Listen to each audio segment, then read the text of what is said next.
Hey guys, Yoda here. Welcome to my Sub-Rogue Mythic Plus guide for Dragonflight. We'll get right into it. These are my standard talents. I run this almost every dungeon, but there are a few things you can change if you want. Most of these are going to be really, really close in damage, and it's really just preference. So here we go. There's Cheat Death, Acrobatic Strikes, and Improved Ambush. You get 2 out of 3. Improved Ambush is way better single target, and obviously none of these directly give you damage.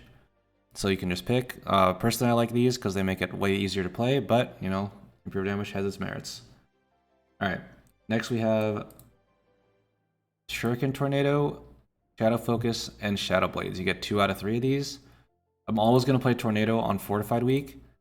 And then of these two, I think Shadow Blades sims slightly higher, but Shadow Focus is way easier to play with. And especially depending on your T usage, Shadow Focus can even be more damage. So this is what I prefer to play with. On Tyrannical, sometimes you can take both of these. And if you want, you can also play Shadow Blades Tornado. That's fine too. Alright, next we have Flagellation and Dark Brew. I always play Dark Brew, but Flagellation can be extremely strong in AoE situations, especially paired with Shuriken Tornado. So it's definitely worth considering. Especially in Algothar Academy, this can be really good. Alright, and then the next we have is Without a Trace versus Fade to Nothing. Cloaked in Shadows is fine too, but I prefer Without a Trace or Fade to Nothing. Without a Trace can be used if you're never scared of dying. You can just play it in any dungeon, like if you're overgeared. And then also in specific dungeons, it can be very useful. So in Halls of Valor, you're going to want to Vanish Fenrir's Jump. Vanish is really useful for that. And you want 2 charges, so you take Without a Trace. Noku Defensive, you're going to want Without a Trace for Balakar Khan. You can cheese his Static Spear with it. So you definitely want Without a Trace in those 2 dungeons. The rest is kind of just preference. I usually play the DR talent, which is Fade to Nothing, outside of those dungeons, but you can just play whatever you want there. Alright, for stats, we are heavily favoring Mastery in dungeons because it's really good if there's more than 5 targets, Mastery is by far the best stat. So we want Mastery number 1, and then Crit, and then Verse, and then Haste.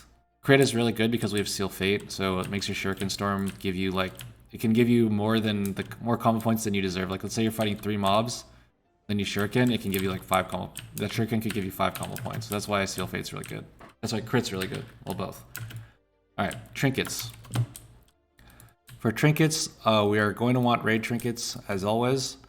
The best ones are Broodkeeper Diurna's Manic Grief Torch, and the passive one is Primal Council, Whispering Incarnate Idol. Those are the 2 best Trinkets. Honorable mention is Storm Eater's Boon from Dathia. This does a lot of damage, but obviously it roots you for 10 seconds. I'm currently using it because I don't have a good Manic Grief Torch. As a sub-rogue, you have a lot of tools to avoid damage from the root. You can Shadow Step, and you can also Vanish Shadow Strike, and you can also Cloak if your root becomes really unsafe. So think about that when you pick this. Obviously, you don't have to play it, so it's just a choice. If you're not a raider, as many people are not, then your best choices are from dungeons, Halls of Valor, Hunger of the Pack, and Word of Stars, Windscar, Whetstone. Those are your 2 best dungeon trinkets. Alright, next we're going to go into the rotation. So we'll start with AoE.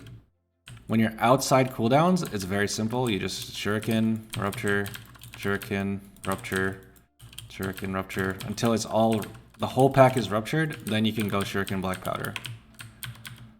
Okay, so very simple without outside cooldowns. Okay, now we'll go into it with Dance. You're going to want to start with full combo points, Dance, Black Powder, Shuriken, Secret Technique, and then just go back to Shuriken Black Powder. Very simple. It changes a little bit with Shuriken Tornado. So remember I said you're going to want to use Shuriken Tornado off cooldown. So if that's before the dance, that's fine. If it's after the dance, that's fine. If it's during the dance, that's fine.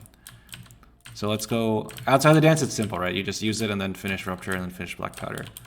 During dance, you're going to want to get to 3 stacks first. So it's still the same start. Black Powder, Shuriken, Secret Technique. Then you just Shuriken, and you can spam Black Powder after that. Okay. if you get it before the dance, it becomes even a little bit more complicated. You would just dance before, and then don't use secret technique until late in that shadow dance, because you don't want a secret technique if you haven't gotten a Dance Macabre stack from Shuriken Storm. So that's AoE. Single target is a little bit more complicated for Sub Rogue. Okay, so outside of cooldowns, this is the basic Sub Rogue rotation. You just want to Gloomblade, keep Rupture up, and also keep Slice and Dice up. Don't overcap like I just did. And you can finish with Eviscerate. So this is just using nothing, right? Okay, that's with nothing. Now we'll go for the Burst Opener. You're going to start in Stealth. Oh. You're going to start in Stealth, then Shadow Strike, Rupture. You don't need to apply Slice and Dice because you have preparation from your Stealth and from your first dance. So you're going to go Shadow Strike, Rupture, and Shadow Strike, Eviscerate. All of this depends on how many combo points you get and what from Master procs, by the way. But it's pretty basic. You just want to finish with Eviscerate, second finisher, use Secret Technique. If you have a weird number of combo points, like if you Shadow Strike and suddenly you have like 4 combo points, then you can throw in a Gloomblade or a Shuriken Storm, depending on if you have Find Weakness or not, and add a Dance Macabre deck, but don't like overthink it and just perma Gloomblade in Shadow Dance. Okay, that's single target, pretty basic. Now we're gonna go into cooldown usage. Tornado, like I said before, just use off cooldown. You're gonna want to save it for AoE. It's like, this is like almost useless on boss. Like it's a small damage increase, but don't lose the use on AoE if you're gonna use it on boss. A pretty complicated one is Thistle Tea. You're gonna want a Thistle Tea just to like not keep 3 stacks, just to get the cooldown rolling on AoE. You just use it with Shadow Dance. And then on single target, you only want to use it if you're going to get the full 100 energy from it. So like, you would dump all of your energy. Like I'm still not dumped, by the way. So you dump all of it, and then you can Thistle Tea. Like I still overcapped there. Yeah, keep in mind, basically single target, you don't want to Thistle Tea unless you're going to use it for the full energy. It's the most important thing. The basic cooldowns I didn't mention. So we have Shadow Dance and Symbols. Symbols you just use off cooldown. This is not like Shadowlands where Symbols was a huge cooldown. It's only 10%, no plan execution. You just use it off cooldown. Shadow Dance, as long as the pack is gonna live, like don't Shadow Dance and the pack's insta dead, right? That's not good. If the pack will live for 4 more globals, you can Shadow Dance.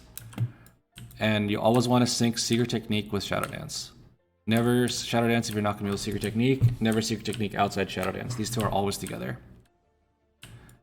Cold Blood, you just use with Secret Technique. It's literally macroed in, as you can see on my bars. Very simple. Show Secret Technique, use Cold Blood, use Secret Technique. Nothing to it. Shadow Blades. Most of the time I don't even play this, but if you're playing it, just send it off cooldown. Try to use it single target if you can, because it's way better single target than AoE. But yeah, try not to lose uses, obviously. So that is it for the Sub Rogue guide. Hope everyone enjoys Sub Rogue. Hope everyone enjoys Dragonflight. Have a good day.